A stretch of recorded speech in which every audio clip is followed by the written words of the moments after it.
बीच Ukraine ने दावा किया कि उसने एक रात में रूस के 10 से ज्यादा हवाई हमलों को नाकाम कर दिया।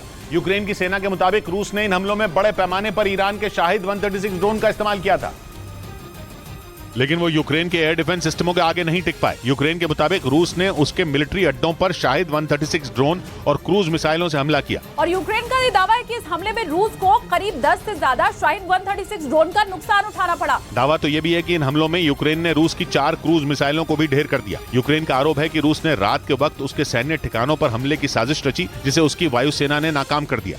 वहीं यूरेशियन टाइम्स नाम की वेबसाइट ने दावा किया कि पुतिन के एक ड्रोन ने कीव के सुरक्षा कवच को भेद दिया। यूक्रेन ने कीव की सुरक्षा में जर्मनी से मिले एयर डिफेंस सिस्टम को तैनात किया था, लेकिन यूरेशियन टाइम्स के मुताबिक रूस के आत्मघाती ड्रोन लैंसेट ने उसे चकमा देकर धमाके के साथ नष्ट कर दिया।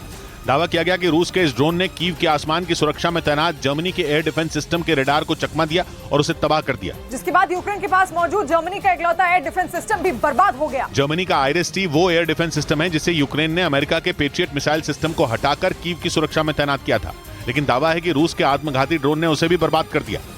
उधर पश्चिम बंगाल के मुर्शिदाबाद में पंचायत चुनाव से पहले टीएमसी और सीपीएम कार्यकर्ताओं के बीच झड़प हो गई, जिसमें 10 से ज्यादा लोग घायल हो गए।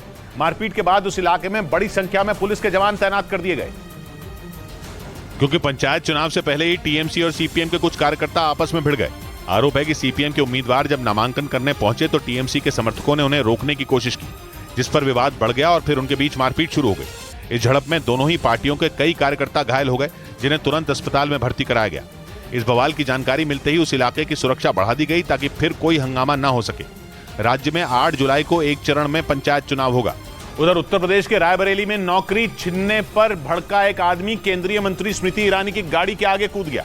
हालांकि गनीमत यह रही कि उस आदमी को कोई चोट नहीं आई, क्योंकि गाड़ी के ड्राइवर ने सूझबूझ दिखाते हुए वक्त रहते ब्रेक लगा लिया। इसके बाद कुछ पुलिस वालों ने उस आदमी को गाड़ी के सामने से हटा दिया। इस घटना को देख स्मृति ईरानी भी गाड़ी से उतरकर उस आदमी से मिलने पहुंच गईं। उन्होंने उस आदमी की समस्याएं पूछी और उसकी मेडिकल जांच कराने के निर्देश दिए। गाड़ी के नीचे आने की कोशिश कर रहे थे, आप पहले मेडिकल कराइए। बताया गया कि वो आदमी चौकीदार था, जिसे काम में लापरवाही बरतने के आरोप में 5 जून को नौकरी से निकाल दिया गया था। इसी से नाराज होकर वो गाड़ी के सामने कूद गया।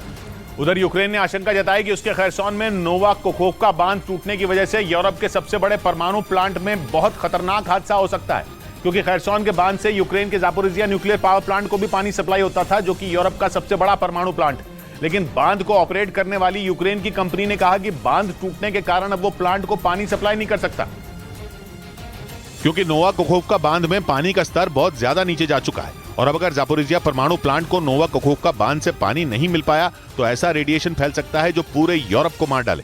खैरसोन में मौजूद नोवा कोखोवका बांध जापोरिजिया परमाणु प्लांट से 150 किलोमीटर दूर है और जापोरिजिया परमाणु प्लांट अपने रिएक्टरों को ठंडा करने के लिए नोवा कोखोवका बांध का पानी इस्तेमाल करता है। पावर प्लांट में न्यूक्लियर रिएक्टर को ठंडा रखना पड़ता है, नहीं तो रेडियो एक्टिव पदार्थ के लीक होने का खतरा रहता है। अब नोवा कोखोवका बांध के टूटने के बाद डर है कि ये हो पाएगा या नहीं।